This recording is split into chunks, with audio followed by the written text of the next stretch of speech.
Inirereklamong drainage sa Magsaysay Fish Market, iinspeksyonin. Para sa detalye kasama natin, Idol Rona Raka. 104.7 IFM Report. Nakatakdang tunguhin ng mga kawani ng City Engineering Office sa Dagupan ang inirereklamong drainage sa isang bahagi sa Magsaysay Fish Market sa lungsod. Sa panayam ng IFM News Dagupan sa City Engineering Office, titignan at pag-aaralan ang binanggit na problema ng sabing drainage upang mabigyan ito ng nararapat na solusyon.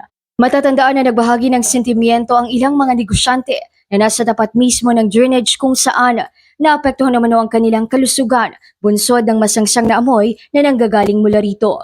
Umaasa naman ang mga ito sa agaran at mabilis na solusyon upang bumuti umano ang kanilang kalagayan at hindi na rin mamroblema ang mga mamimili.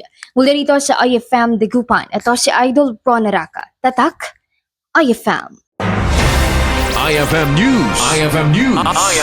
IFM News.